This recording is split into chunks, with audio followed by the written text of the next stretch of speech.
o Arraial da Tapera. Para quem não sabe, um tempo antes do Esfrega existir, você tinha o Arraial da Tapera, que era como se chamava a praça organizada para a festa de São João. E aí essa musiquinha do Cordel do Fogo Cantar chama Chover, me lembra muito isso. O sabiá no sertão, quando canta, me comove. Passa 3 meses cantando e sem cantar passa 9, porque tem a obrigação de só cantar quando chove. Meu povo não vá-se embora pela Itapemirim, pois mesmo perto do fim, nosso sertão tem melhor. O céu está calado agora, mas vai dar cada trovão, de escapulir torrão de paredão de Itapera. Ou seja, tem 20 anos que eu saí de Bonfim, tem 20 anos que Bonfim sofre com a seca. Essa música Chover me lembra minha mãe me contando por telefone que foi a festa que foi no dia que choveu, que as pessoas saíram de madrugada das suas casas, quem percebeu, e foi comemorar a chuva. E a gente percebeu na última palestra, na penúltima palestra da manhã, que o problema do sertão não é água. O cara falou de tanta água que, pô, parece que o sertão, na verdade, ao invés de semiárido, é um oceano. Vamos ver quão rico ou quão pobre nosso semiárido é. Gestão Territorial e Desenvolvimento Sustentável é o título que me foi encomendado. Devo ratificar para vocês, foi um desafio. O senhor Vandenberg propôs esse modelo. E eu poderia complementar como Gestão Territorial e Desenvolvimento Sustentável no semiárido. Talvez tenha mais aderência com o que eu vou falar aqui. Por que questões de iniciação para a construção de uma visão particular? Diferentemente das pessoas que vieram falar antes de mim, a minha questão particular é que eu quero fazer perguntas ao invés de trazer respostas. Eu sou professor e a gente sabe que a ciência progride com boas perguntas. Então vamos em frente. Planejar sustentabilidade melhora a sua qualidade de vida. Bom, quantas caixas d'água na sua casa você tem na sua casa para regular a falta d'água da cidade, as intermitências do fornecimento de água? Na casa do meu pai tem para mais ou menos umas 3 caixas d'água, não sei nem quantos 1000 litros ele guarda toda semana. Eu lembro que uma vez eu fiquei sabendo que aqui estava faltando 6 dias sem água e 1 dia com, isso é verdade? É verdade? 6 dias sem água para 1 dia com água. Mas, olha, para pensar numa coisa, faltou água para irrigar a plantação de banana de lá de Ponto Novo? Jamais vai faltar água para aquela plantação. E a gente sai, professor, do Ives Lacoste, tem um professor ali que é geógrafo, ele disse que a geografia serve antes de tudo para a guerra. Tem um filme que eu gosto muito, que o cara fala assim, onde há terra, há guerra, que é um ditado francês. Eu vou dizer para vocês, onde há água, hoje há guerra.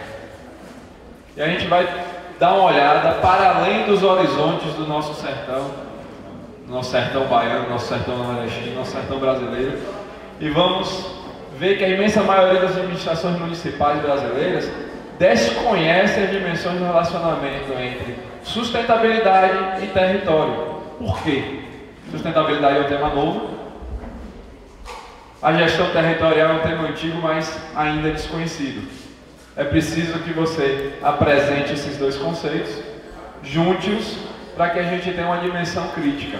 E é isso que a gente vai buscar agora. Bom, algumas memórias bonfinenses, eu vou acelerar aqui, porque eu estou sem o backup. Tem um lago no Isabel de Queiroz, alguém conhece? A cidade, reza a lenda que a cidade começou naquele lago que foi aterrado no Isabel de Queiroz. Um crime ambiental, você tamponou, fechou, lacrou, extirpou uma lagoa. Que além de ser uma memória, era um fato que poderia promover a educação ambiental na cidade, você dizer assim, poxa, conseguimos preservar ao menos o nosso marco histórico, o nosso marco inicial. Isso não foi possível. Lagoa foi aterrada, rios poluídos, eu tomei banho neles. Ao invés de O professor antigamente era uma tripinha passando num gráfico. Não, eu entrei ali naquela água. Naquela época, salvo engano, espero que eu não tenha contraído nenhuma doença, né? Eu acho que não, já se passou tanto tempo. Já era poluído. Tinha uma fábrica de tubaína, alguma coisa parecida que era no fundo, e já era horrível. Eu nem quero saber como é que está hoje, 20 e tantos anos depois. A Olaria, onde, por sinal, aquela rua é o nome do meu bisavô, chama Rua José Coelho Sobrinho, aquela rua ali. Dá o nome do meu bisavô, meu pai nasceu naquela rua. Se você passar naquela casinha da fazenda ali, você vai ver o fedor terrível que é aquele rio. Você não consegue pescar nada, simplesmente você não consegue nem passar sem tapar o nariz na frente daquele rio. A malária era um rio, eu não sei nem o nome, eu tentei procurar na internet e não consegui. Mas a referência que a gente faz ao rio é malária. Sabe, é um nome pejorativo que representa o que ele significa para vocês. O que significa para a pessoa da nossa região. Algo que deve ser evitado. Você mora na malária, sabe? Era como se fosse uma chaga. Isso é triste. A estrada do Campo Formoso, quando eu era criança, a gente, espero que meu pai só vai saber disso aqui agora, né? Juntava a galera na rua, a turma, e ia todo mundo lá para depois da estrada, numa fazendinha que tinha ali. Tinha um lajedo, né? E no meio do lajedo passava um riachozinho. Não sei de onde vem aquela água, que era da direção de Campo Formoso. Já estava poluída há 30 anos atrás. Desmatamento. Né, tem a Suíça, né?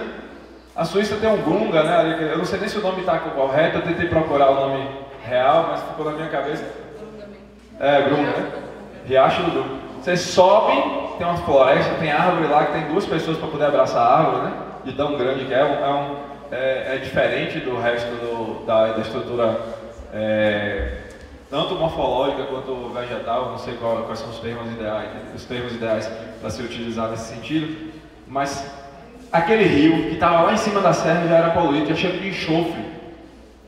Quando você passa lá em Salvador, naquelas praias da antiga Tribraz, hoje Cristal, antiga Milênio, você vê o cheiro de enxofre na água, que é um enxofre que é resíduo da fábrica, da indústria. E aqui em Bonfim tem aquilo, eu não sei de onde vem aquilo. Então, para você saber o que é desmatamento em Bonfim, basta você chegar e olhar para aquela serra que tinha uma cobertura vegetal bonita. Hoje ela está desmatada, daqui a pouco vamos desmatar por cima dela, vai desmatar o topo. Não vai sobrar nada ali.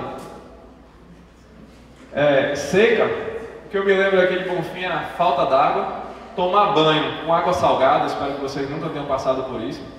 Onde você toma banho de água salgada, passa o sabão vira sal. Aí fica aquele pó branco no corpo. E o que é isso? Era falta de água? Não, talvez não. Lixões.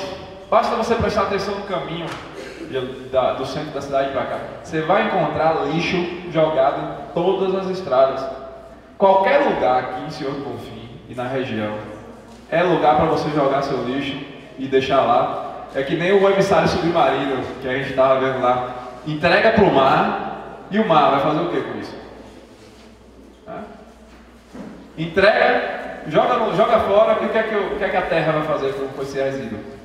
Se ele não for acondicionado corretamente. E saneamento onde? Tem que ter em todo lugar. Só que apenas 60% dos municípios do nosso país não tem nenhum sinal, nenhum vestígio de saneamento básico. Dos que tem, eles conseguem ter algum aterro. Dos que têm aterro, 5% tem aterro controlado. Desses 5% que tem aterro controlado, apenas um universo de 3% tem planos estruturados de coleta seletiva e de gestão de resíduos sólidos. Bonfim não é a exceção, Bonfim é a regra. E cabe a quem mudar isso? É uma outra pergunta que precisa ser feita. Afinal de contas, as pessoas que estão comandando os planos de resíduo sólido não moram aqui em Senhor do Bonfim. Mas talvez quem vai sentir isso na prática, já sente isso na prática, são vocês. Talvez assim a emergência da cidadania é necessária. O foco aqui não vai ser somente o território, o foco aqui não vai ser a tecnologia, eu vou dar lugar para o espaço. Professor, já começa a sobreposição, professor. Milton Santos, em toda a sua obra madura, considera que as tecnologias são desenvolvidas a partir de técnicas. Técnicas são processos, os processos são mutáveis. Eles têm pontos no tempo e pontos no espaço, porque eles não coincidem necessariamente. Você pode ter um desenvolvimento técnico, tecnológico, disponível aqui para você no seu campus, e no terreno do lado, na cidade do lado, no estado do lado, nem sombra. O pessoal ainda está na idade da pedra, nesse sentido, que me deixa mais feliz com o desenvolvimento aqui. E esses processos pertencem tanto a um momento histórico quanto a um dado espaço. Vamos explorar essa estrutura. Eu vou precisar chegar um pouquinho aqui mais para frente, para facilitar o diálogo, mas para pensar. O sertão é pobre? Vamos ver quão pobre ele é. Eu moro em Salvador, e lá as pessoas se referem aos sertanejos. Isso me dá uma revolta profunda. Os sertanejos são aquele povo pobre daquela região pobre. Vamos ver como é que isso funciona. Para onde é que nós vamos e vem nossas riquezas, né? O abastecimento de água da região metropolitana de Salvador é um caminho. 60% da água que as pessoas bebem em Salvador vem de onde? Semiárido. 60%. Tendência a aumentar isso mais. Aquele plano que aquele professor, que eu esqueci o nome, eu sinto muito, eu não sou muito bom com nomes, ele apresentou aqui um pouquinho antes, na segunda palestra, ele apontou que estavam fazendo uma ligação que ia sair de lá de Sobradinho e ia chegar até mais ou menos Queimadas, Pindabaçu e tal. Tem um projeto do governo federal para tirar água do Sobradinho para abastecer Salvador. Salvador tem água dentro da própria cidade para abastecer a cidade toda de forma autônoma. Foi o que aconteceu, poluíram. O que está acontecendo com o rio Paraguaçu, que abastece Pedra do Cavalo? Está sendo poluído. Então, Salvador não está gerindo as suas próprias bacias hídricas, está tirando água, ao passo que Senhor do Bonfim, que fica muito mais próximo da Barra de Sobradinho, não teve essa solução para ela. Trazer água de Sobradinho para cá. Quer dizer, eu sempre me perguntei, porque eu via nos mapas, né, as estradas que circundavam Bonfim. Bonfim tem algumas estradas, de repente, assim, na parte de trás da cidade, atrás de Campo Formoso, a região Campo Formoso, Jaguarari, não tem estrada nenhuma. Eu me perguntava, o que é que tem aqui atrás? Eu fui procurar, isso, na idade de vocês, era a barragem, né? Então você não tem como fazer essas conexões. Mas a gente está muito próximo da barragem de Sobradinho, a gente não sabe. Se você procurar, buscar lá, a gente está muito próximo. Mas a solução vai ser levar água para Salvador. Vamos fazer outra pergunta. Energia elétrica para o Nordeste e para o Brasil, daqui, vem de Sobradinho também, olha lá, Chesf. Então a gente abastece toda a tomada do Nordeste, quando bota na tomada a água vem, a energia vem, muito tirando o Maranhão, a energia vem daqui. Esse lugar deve ser muito pobre. E alimentos? A gente está percebendo que estão dando mais água para produzir alimentos, para irrigar para produzir alimentos, do que para abastecimento humano, que na verdade foi dito aqui como prioritário. É o prioritário. Mas entre a água e o capital, a água para beber e o capital tem vencido. Então, vamos parar para pensar nisso. Aquilo ali, os ribeirinhos foram expulsos, eles não existem mais, onde é interessante. Então, aquele programa todo é para áreas que não são do interesse do capital também. Eles foram expulsos. E onde existe, tem essa irrigação. Se você sobrevoar a Paris e chegar na área rica, onde tem as pequenas propriedades, onde tem vinhedos e tal, se você olhar Petrolina, você descendo de avião, a sensação é a mesma. Quem conhece as duas cidades, olhando de cima, você percebe a mesma coisa. É a mesma estrutura. E minério? Não sei se vocês conhecem aquela foto que está ali em cima, um buraco. Talvez está ruim por causa da iluminação externa aqui. Ali é um buraco que está ali naquele canto. Aquele ali é a mina. Que mina é aquela ali? Caraíba Metais. Por um acaso, o Senhor do Bonfim já foi, Jaguarari já foi o Senhor do Bonfim, né? Vocês conhecem a história. E Andorinha, há um tempo atrás, também foi o Senhor do Bonfim. Acho que foi em 1989. Aí falaram aqui também do conflito de água com a Ferbasa. Me espantou há muitos anos atrás eu ter acessado o site da prefeitura e alocado no site da prefeitura tinha um banner imenso da Ferbasa. Eu lembro, salvo engano, assim, são memórias, viu pessoal? Eu não posso afirmar categoricamente se foi assim. Mas salvo engano, acho que 2 prefeitos da Ferbasa, de Andorinha eram funcionários da Ferbasa. Tal o controle que cabe àquela região, que a região foi desmembrada de uma cidade para que o controle, para que o domínio fosse muito maior. Então a gente precisa parar e pensar nessas coisas. Talvez depois da palestra de hoje ninguém me convide mais para mim dar palestra se eu não vou, porque eu estou criando tumulto, né? Mas são perguntas, viu pessoal? São perguntas que eu estava almoçando agora com meus conterrâneos, um amigo de longa data. E aí, me conta, como é que está a situação aí? Cada vez que eu venho aqui, eu ouço, eu volto, e é a mesma coisa. Quando eu volto de novo, é a mesma coisa. Quando eu volto de novo, é a mesma coisa. A novidade é este instituto. Professor, meus parabéns. Eu entrei nessa casa, parece uma igreja universal aqui, né? Eu entrei com orgulho aqui hoje. O pessoal chama até de igrejinha, né? Eu fiquei sabendo que chama de igrejinha. Mas é uma igreja da academia, viu, professor? E aí, o que é que cabe a gente? Se a gente continuar dando água, alimento, e a gente continuar dando energia elétrica à torta e à direita, sem que isso se reverta para o benefício, não meu que estou lá, apesar de ser daqui. Não tenho menos direito, quem tem mais direito é você, porque você está aqui do lado, é o seu recurso natural. Você está abdicando da sua riqueza e transformando sua riqueza nisso. A desertificação está avançando em todos os lugares de semiárido. A caatinga, apesar de ser rica, ela é frágil. E o processo de desertificação é crescente. Vamos pensar. O senhor já mostrou ali as áreas afetadas pela seca. E 2/3 do território baiano seria leviano dizer. O site do Ministério da Integração diz que o sertão na Bahia corresponde a 64,3% do território da Bahia. Ou seja, de cada 3 pedaços de terra, 2 são semiáridos. É isso que nos interessa, essa imagem tem que ficar na nossa cabeça. E quanto do semiárido do Brasil? 50%. Por que o Ceará se mobiliza? Por que o Ceará tem aquele 17% do professor lá, que eu tinha falado lá? 17% porque o semiárido do Ceará é 98%. 98% do Ceará é semiárido. No litoral, na beira do mar, é semiárido. Então eles se mobilizam porque eles só têm semiárido. Mas muito me intriga porque aqui um Estado não se organiza. Não estou falando de tomar ação individual, não. Ações individuais está cheio por aí.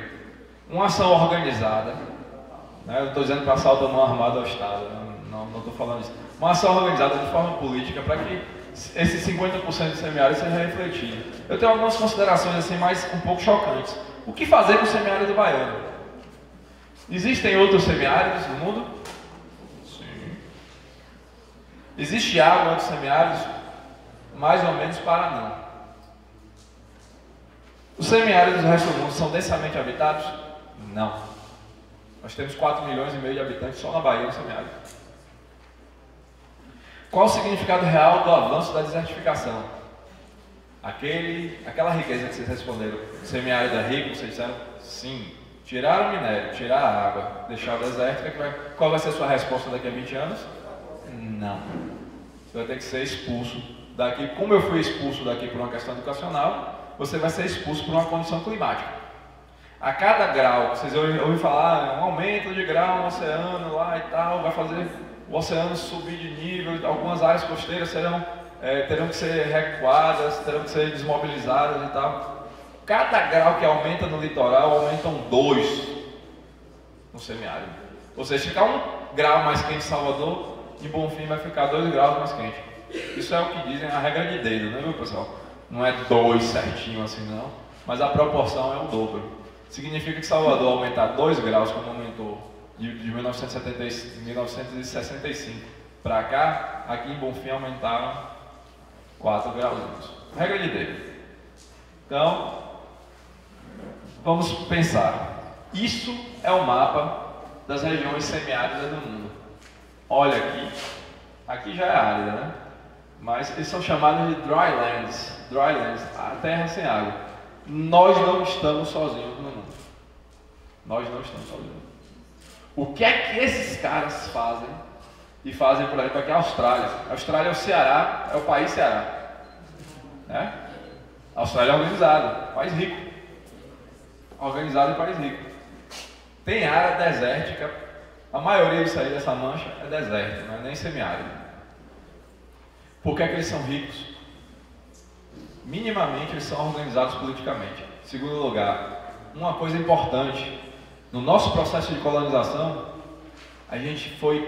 nosso cérebro foi moldado para construir o que dá e viver enquanto der.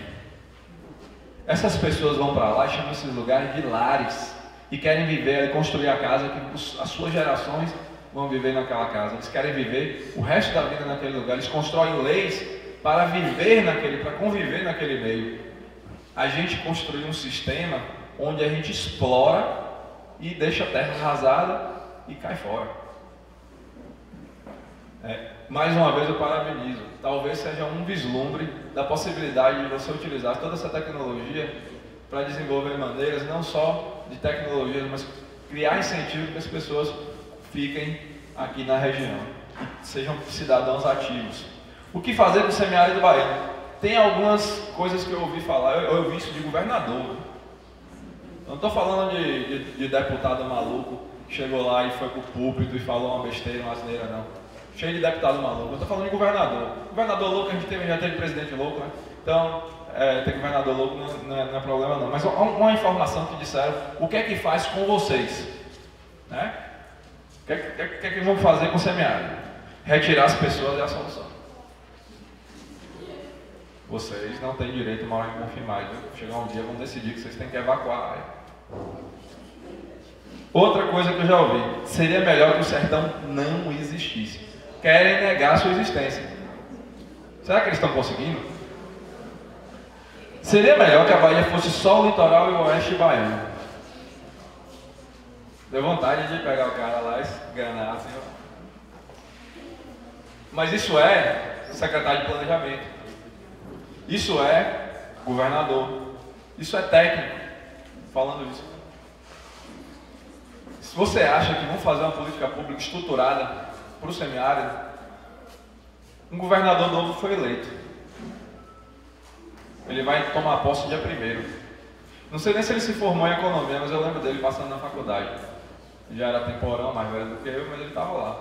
Eu vou acompanhar, eu vou juntar aí todas as informações sobre o que é que ele vai fazer sobre o semiárido, para ver se ele vai ter uma postura mais estruturante para o nosso semiárido. Livro de economia baiana. Alguém já leu um livro de economia baiana? Economia é um negócio chato, né, galera? Eu sou economista. Não sei por que eu fui cair nessa, né? Há necessidade de ir além de Feira de Santana? Todos os livros que contam a história da Bahia vão até Feira de Santana. São 100 km de Salvador. Acabou. Quando fala alguma coisa diferente, fala da exploração de minérios e de diamantes na Chapada. E no mais, um ou outro cangaceiro ou coronel que existiu por aí, que teve algum controle de alguma coisa. Ou seja, nos é negado não só o direito de morar aqui daqui a uns dias, nos é negado não só beber a água que a gente tem direito porque foi construída aqui, nos é negado o direito de existir, o direito à história nos é negado. Ou seja, a memória é negada, a história é negada, a sua existência é negada, você não existe. Não estou vendo ninguém aqui. Olha lá, vamos parar para pensar na sustentabilidade. Quando eu vi esse gráfico, estava na minha tese de doutorado, eu fiquei triste. Como é que alguém vai explicar um negócio desse? Até deixei em inglês mesmo, mas sociedade, ecologia e economia. Tem que olhar olhar da flexibilidade, dos serviços, dos custos, das atividades, das estruturas financeiras, das comunicações, biodiversidade, design bioclimático, ciclo de materiais, ciclo da água, uso da terra, transporte, saúde, energia, identidade, segurança, e aí vai, sociabilidade, complexidade, envolvimento, cacetada de coisa. Quem é capaz, só um tratado daqueles tipo modelo francês, né, o cara fala, a história, aquele tratado dos peixes que evitava, que impediu a origem das espécies publicada em primeira mão, né? Só algo desse tipo para explicar a sustentabilidade. É um conceito de informação, é um objeto em formação, difícil de ser explicado, mas é fácil de ser sentido. Entre no rio poluído que você vai ver. Muito provavelmente você vai morrer. Não faça, não cometa essa leviandade. More numa casa onde o lixo é jogado na porta da sua casa, você vai sentir. Vá para um lugar, como eu trabalhava em Pojuca, eu era gerente industrial, antes de entrar para a área acadêmica. Tinha uma mina da Ferbado, muito legal lá, e jogava ferro, e a chuva ácida descia e acabava com a estrutura da fábrica. A gente tinha que refazer a estrutura da fábrica a cada 2 anos. Não existe fábrica que se consolide com chuva ácida. As casas das pessoas iam virando pó nesse lugar. Já imaginou você chegar um dia na sua casa e você vai dormir e aí abre um buraco assim na sua telha e você começa a ver estrelas da sua cama? Vamos lá. Desenvolvimento sustentável. Se você falar em desenvolvimento sustentável como liberdade, ele envolve um fator de crescimento. Você tem o direito a crescer. O sertão tem direito também a se desenvolver, crescer e desenvolver. Pense num bebê. Ele diz um bebê que nasceu sem cérebro. É acefalado. Ele vai morrer. Mas se ele nascer com alguma demência, ele vai crescer, até certo ponto, mas ele não vai se desenvolver, não vai falar, não vai ter as condições motoras. Então isso é simplesmente crescer. Cresceu. E se desenvolver? Se desenvolver é diferente.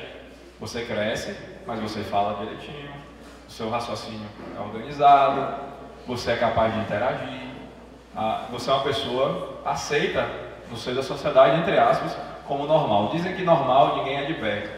Ainda bem que eu estou um pouquinho afastado de vocês. Brincadeira. Desenvolver de forma sustentável.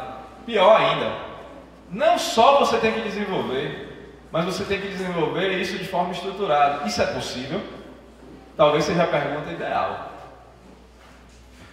Na verdade, essa resposta está na mão de vocês. Vocês são as pessoas que vão fazer as escolhas, os trabalhos técnicos de vocês daqui para frente, vocês estão se formando. Quando vocês forem executar as profissões de vocês é que vão me ajudar a responder aquela pergunta. É possível se desenvolver de forma sustentável? É possível agir profissionalmente de forma sustentável? Vamos pensar. A gente tem que ter cuidado, né? Bom, tudo isso aqui foi uma introduçãozinha. A gente vai entrar agora nas vias de fato. Território como ação, Estado como representação de interesses e gestão sustentável como planejamento e execução. Por que eu estou colocando isso? Eu fui assessor-chefe de uma secretaria. Participei do Plano de Salvador, consegui dinheiro até para assaltar a cidade. Consegui patrocínio com o Jardim Botânico, né? Pirataria consentida. Lá, professor, agora o Jardim Botânico ele é gerido com acordos de cooperação. A biopirataria, pelo menos até onde eu saiba, ela morreu. Mas o acervo que está lá atrás reflete muito bem a sua fala, professor. Muitas das plantas que foram ali foram surrupiadas. Engraçado é que você vai para a Flórida, nos Estados Unidos, lá onde fica a Disney World, lá, né? Aí, o que é que tem lá? O Mickey e tal. Lá é o estado não do Mickey, é o estado da laranja. A laranja, que é símbolo do estado, foi uma pirataria que foi feita daqui da Bahia. A laranja foi cedida, dada de presente pelos baianos para o pessoal da Flórida. Eles foram para lá, plantaram, ganharam, melhoraram geneticamente e produzem um absurdo que concorre com a laranja e por muito tempo quebrou a agricultura baiana. E a gente deu de graça, não precisou de pirataria não, meu professor. Foi dado. Entendeu? Então, a gente vai analisar as 3 visões sobre o território. O professor Marcos, me corrija, Antônio Robert Moraes. Falei certo, professor? O professor Antônio Robert Moraes, ele tem um livro sobre o território da geografia de Milton Santos. Um prazer que eu tive no dia... Eu comprei, professor, em São Paulo, logo na semana que foi lançado, no final de junho, esse livro.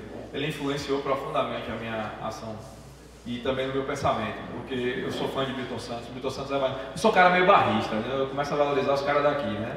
Eu tento valorizar quem é de Bonfim, quem é de Salvador, quem é onde eu vivo, quem é da Bahia. Então, Milton Santos, ele é tão pouca coisa, que se tivesse um prêmio Nobel de Geografia, ele teria ganhado, mas ele ganhou um prêmio chamado Walter Lude. E de onde é que ele é? Ele é ali da Chapada. Foi professor da UFBA. Desculpa, fui pesquisar, não tem uma rua em Salvador com o nome dele. Não tem uma rua em Salvador. Agora tem uma parte do departamento da UFBA que recebe o nome de Milton Santos. Mas parou. Isso porque tem um monte de ex-alunos dele lá que tenta valorizar. Milton Santos passou a vida dele toda trabalhando na Bahia, sendo discriminado do primeiro ao último dia. Ele teve que, na verdade, professor, ser exilado na USP, não foi? Na verdade, ele foi exilado lá, porque ninguém aceitava nem que ele voltasse para a Universidade Federal da Bahia. Fizeram acolher ele lá. Então, muito provavelmente, você na sua terra nunca imaginaria que eu teria a oportunidade de falar na minha terra, inclusive pela terceira vez seguida, graças ao professor Vandenberg. Deixar meu profundo agradecimento a ele, professor iluminado. A gente tem muito a agradecer aqui ao professor Vandenberg por tudo isso que ele tem proporcionado para a gente. Mas o Milton Santos, ele também foi... Ele um dia foi criança, né? Milton Santos foi criança também. Milton Santos, no começo da análise dele, ele considera o território como unidade político-administrativa. Depois a unidade político-administrativa, ou seja, território de Senhor do Bonfim. Então a área político-administrativa de Senhor do Bonfim corresponde até a ponte de não sei aonde, até o rio de não sei o quê, e aí você demarca a cidade. Hoje em dia está tudo já referenciado, mas antigamente era assim, o cara batia um estaca, era pedra, árvore e tal, que demarcava. Depois, na obra madura dele, ele começa a amadurecer, ele começa a ver que o território, ele começa a enxergar como um território de espaço de articulação de fluxo de materiais. Um conceito já com influência marxista, entendeu? Do materialismo histórico, e também com influências também, já de David Harvey, umas leituras da produção capitalista no espaço. Mas depois ele vai chegar numa parte que muito mais me interessa. Ele vai chegando no âmago das questões. Divisão básica da superfície terrestre, que é qualificada pelo domínio estatal. E esse domínio eu poderia ter colocado ele entre aspas ali. Esse domínio é verdadeiro, é pleno. Vamos analisar essa questão. Simplificando, território pode ser enxergado como extensão, fronteira, base de circulação, qualidade morfológica, visões de totalidade, estrutura interna. Mais grave isso, é muito mais simples. Território é um conjunto de lugares. Fica mais fácil? Bem mais fácil. Mas vamos complicar. Simplifica para depois complicar, que é um negócio chato, né? Para você ter uma soma de lugares, esses lugares têm que estar integrados. Você precisa juntar. Não basta você gerir a Igara, não basta você gerir Carpichel, não basta você gerir Senhor do Bonfim. Essas coisas têm que se comunicar. Você tem que garantir a fluidez. E aí é um problema que o próprio Milton Santos se critica. Ele diz assim: olha, desenvolver não necessariamente é abrir estradas. Eu estou fazendo uma paródia aí com o Washington Luiz, que foi o presidente do Brasil, que dizia que governar é abrir estradas. Mas os fluxos que ele se refere aí são fluxos entre as pessoas do lugar para atender interesses locais. Eu sempre me perguntei por que Bonfim era uma cidade que elegeu o primeiro governador constitucional. Ele foi como é que chama? Empossado, digamos assim. Determinaram que ele ia ser governador. Instituído, muito obrigado. Foi instituído governador. E depois, uma cidade que era representativa, tinha maior representatividade do que Juazeiro, inclusive. Né? Quando eu era criança, aqui tinha sede de várias indústrias, de várias empresas que foram transferidas para Juazeiro, por exemplo. O que foi que aconteceu de novo? Eu parei para pensar numa conclusão que eu cheguei, ainda começando a me aproximar do objeto semiárido, começando a me apropriar do objeto micro-região de Senhor do Bonfim. Onde foi o início da nossa pobreza? Aí eu vou lembrar que essa BR. Bonfim começou a virar um lugar de passagem, que ligava os interesses do Sul aos interesses do Nordeste, onde se vendia as coisas para o Ceará, para Pernambuco, para o interior, para o sertão, e virou um caminho, uma passagem. Tanto que dizem que a população do Senhor do Bonfim aumentou muito quando Brasília foi construída, que as pessoas desciam e cansavam no meio do caminho e se acomodavam em seu outro fim. Isso no caminho para Brasília. O pessoal mais preguiçoso um pouquinho, depois diz que só baiano que é preguiçoso, né? Então, duvido que baiano seja preguiçoso. Materialidade. Território tem uma série de características, segundo o Milton Santos, que são características próprias, mas elas não são ativas, elas são passivas. Então você vai encontrar uma série de formas que elas não entram na ação. E o resultado da totalidade da vida social. Por quê? Porque você enxergar o território como soma de lugares não te permite enxergar o território como um lugar separado do outro, mas percebê-los em conjunto, como uma amálgama. Território, eu nem vou ler isso aí, território é a dimensão política. Perceba, eu estava falando na estante, que quando a gente redefiniu a forma de organizar e dividir os bairros em Salvador, dividir as áreas políticas e administrativas, a gente usou os rios, através de um estudo feito pela Universidade Federal da Bahia, para que evitasse o controle político de áreas, deixar de demarcar as áreas por causa de padrões não técnicos, mas de padrões eleitorais, para exercer o domínio do voto. Isso é uma coisa que aconteceu em Salvador e que não é a regra que acontece. A regra que acontece é você definir um território de identidade por questões culturais, mas camuflado ali está um instrumento de dominação. A possibilidade de você não comparar uma região com a outra. A Bahia, por exemplo, o território de identidade que o Bonfim está alocado, não pode ser comparado a outra microrregião de outro país, porque lá se utiliza microrregião e aqui se utiliza território de identidade. Quando você não permite a comparação, professor, você não permite a comparação, você começa a diluir os conceitos, as coisas vão se perdendo, fica mais fácil de você controlar. Não é à toa que se diz assim, dividir para conquistar. Então, para mim, território de identidade, a gestão territorial da Bahia, para mim, é uma falácia, é uma forma de dominação. Bom, e aí entram algumas questões. Escola da regulação, professor? Vamos ver. Quatro visões. Escolha individual. Você é agente individual. Você menininha que está com a mãozinha no rosto, você é responsável pela gestão do seu território. Vocês todos são responsáveis por tudo que acontece aqui. Não adianta reclamar. Quando você não reclama e você não parte para ação, você está cedendo a oportunidade que alguém controle você, controle o seu território. E isso é muito importante ser dito. Se você não tomar uma atitude, alguém vai controlar, vai dizer para você o que é que você precisa. Você quer ser uma televisão que alguém com controle remoto controlando você, ou então você quer sentar do lado de alguém que vai ficar zapeando, escolhendo o canal que você vai assistir. Talvez não seja isso. E a escolha é a economia, justiça e negligência. A questão ambiental, professor, é uma questão de escolha, de cálculo de negligência. Por que isso? Porque você é responsável pelo impacto que você gera, sabendo você ou não se você vai gerar aquele impacto. Ou seja, se você pegar uma pilha, se a gente chegar a isso no futuro, esse estado policial, mas pela lei, se conseguirem confirmar que você pegou uma pilha e jogou na lata do lixo, e sem destinar, fazer a destinação correta, você pode ser criminalizado. Crime ambiental. Hoje, responsabilizado individualmente. O resíduo que você gera é de responsabilidade sua, faz parte da responsabilidade compartilhada. Agindo tecnicamente, se você é um engenheiro, agrimensor e tomou uma atitude lá e definiu que ia colocar uma máquina, fazer isso ou aquilo, e aquilo ali teve um impacto negativo no meio ambiente, você pode responder processo por isso, por crime ambiental. Então, pensem nessas coisas, na responsabilidade que vocês têm. Não vale só saber qual é o seu papel no INCRA, você tem que saber também qual é o seu papel do ponto de vista do meio ambiente. A nós brasileiros nos é negado a possibilidade de desconhecer a lei. Nós temos que conhecer a lei. E você tem que conhecer pelo menos a lei que envolve a sua atividade profissional. E a escolha pública. Essa escolha que é individual, essa escolha que é um cálculo de negligência, tem que ser vista também como uma escolha de oferta de bens públicos. Alguém de vocês já chegou um dia a escolher se você quer uma escola aqui ou ali? Que tipo de escola você quer adotar na sua rua? Se o asfalto deve passar aqui ou ali? Quem de vocês já participou de um processo de decisão desse?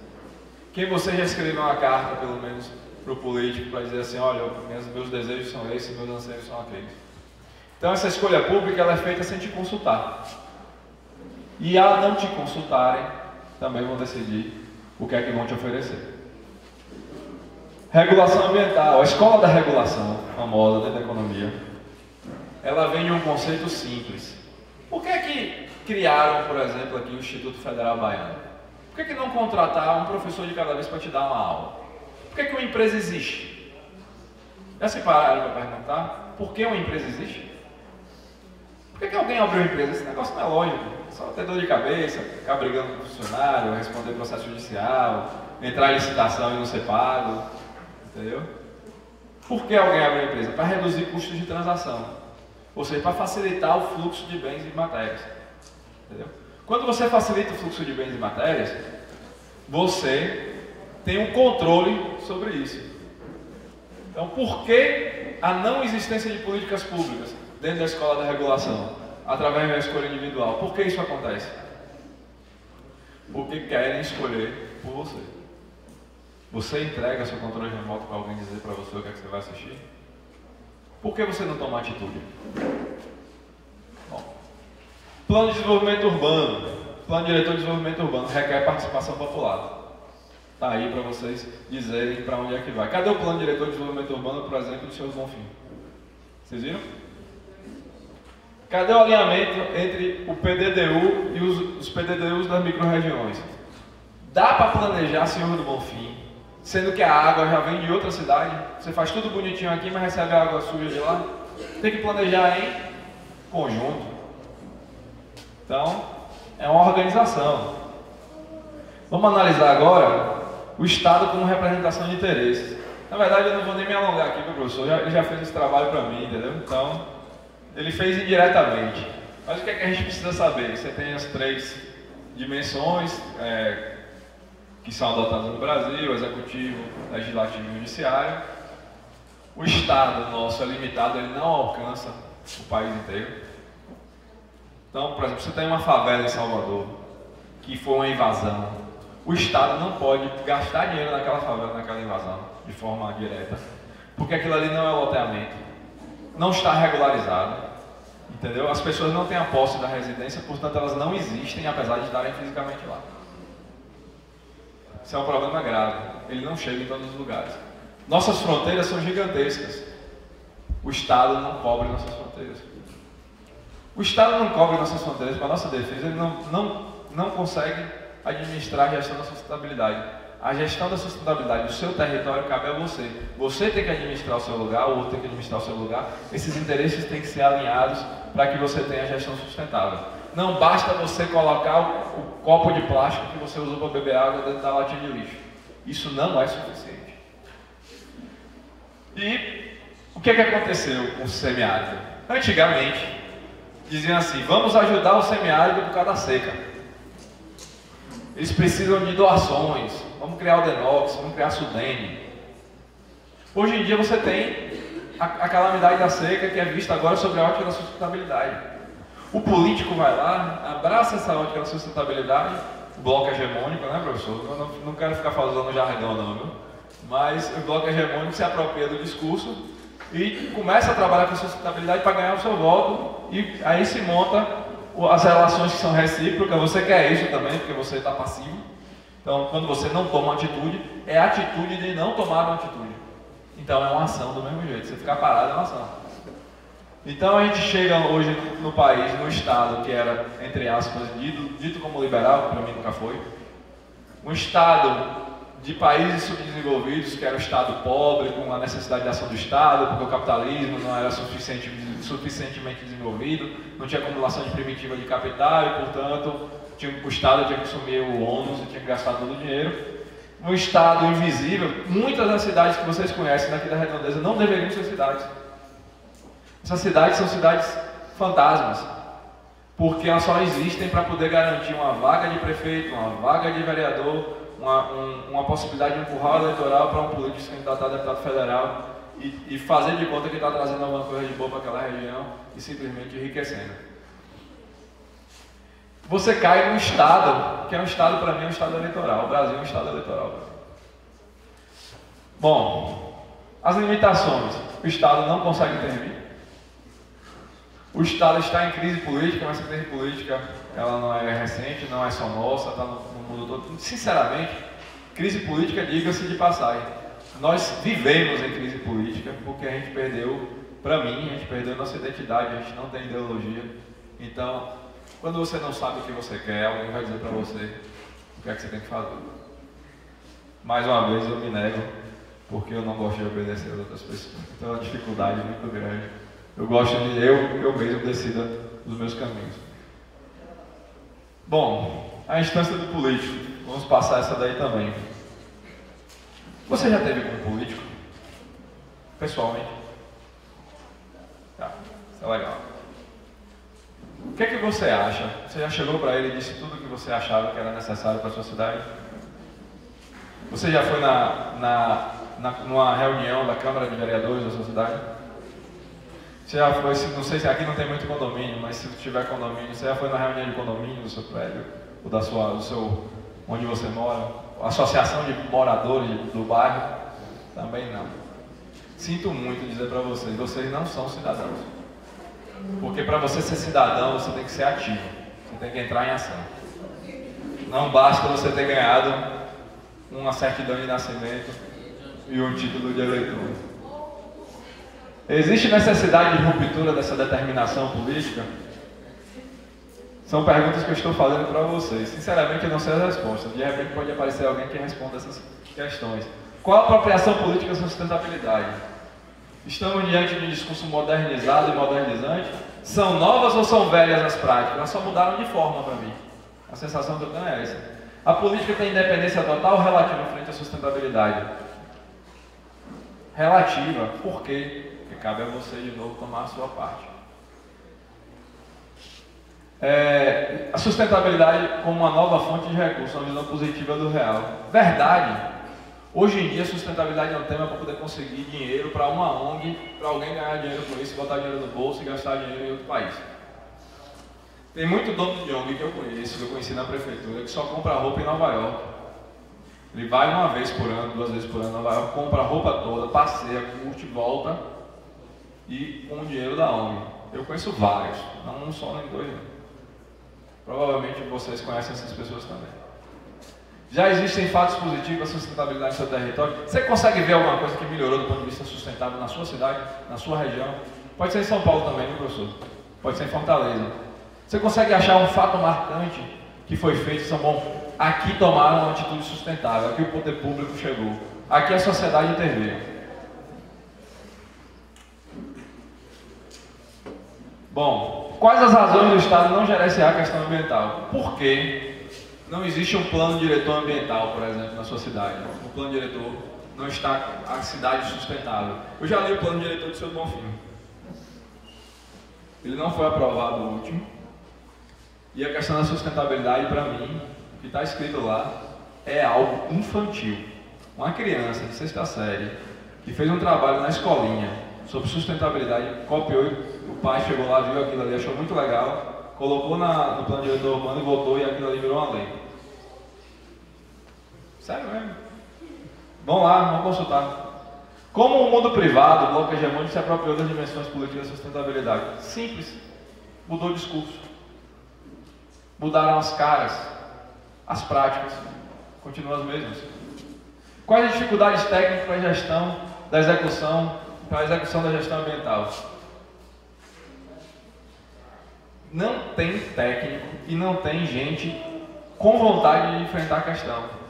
Sabe o que é que vai acontecer? Além daquele rio feder, ele vai ficar agora cheio de latinhas e de pneus e de lixo. E quando você passar, você não vai sentir só o cheiro, seus olhos também vão ficar incomodados. Isso é para todo lado. Quando você for passeando aqui, vem para o Instituto Federal Baiano, daqui a uns 10 anos, se continuar a coisa do mesmo jeito que está, professor, o senhor vai ter que administrar o campus, você vai ter que mandar varrer a estrada. Entendeu? Porque não vão tomar uma atitude. Quais as formas de discurso ambiental? O discurso ambiental é o discurso mais plástico que eu conheço. Ele toma todas as possíveis noções. Por isso que eu não sou capaz de dizer é isto ou aquilo. Eu simplesmente sou capaz de perguntar. Como transpor a distância entre as leis e a realidade? Cara, escreveram uma lei. Você já leu alguma lei na sua vida? Bom, ótimo. Fiquei feliz. Já leram uma lei. Como é que aquela lei se transforma em realidade? Fizeram uma lei em 2010, chamada Política Nacional de Resíduos Sólidos. E essa lei entrou em vigor dia 3 de agosto, dizendo que não pode ter lixão em nenhum lugar do mundo, aqui em nenhum lugar do Brasil, e que as pessoas vão responder processos, os prefeitos vão responder processos. A obrigação da prefeitura é montar um aterro sanitário controlado. Cadê o aterro sanitário, Sr. Bonfim? Ele não existe. Mas é lei. Existe alguma dificuldade? Os prefeitos estão se juntando para prorrogar a lei. Como transpor a distância entre a realidade do indivíduo para o Estado, do Estado para o indivíduo e do indivíduo de sustentabilidade, a responsabilidade compartilhada. Ora, o indivíduo deveria formar o Estado, segundo Marx. Só que o Estado passa a dizer, ente criado, passa a dizer para o indivíduo, você tem que fazer isso, isso e aquilo. Começa a regular a sua vida, ao invés de ele fazer aquilo que você precisa, você emana, você começa a responder aquilo que o Estado diz que você tem que fazer. Você tem que votar. Você tem que prestar serviço militar. Ele vai dizer para você o que você faz. Mas você deixa de ser sujeito e passa a ser objeto do Estado. Você é um objeto. Eu sou um objeto. Todo mundo está aqui é objeto porque o Estado diz o que é que você vai fazer. Ora, eu não quero viver na anarquia, mas tem que repensar. Essa responsabilidade é compartilhada. As empresas privadas, os indivíduos, as instituições públicas devem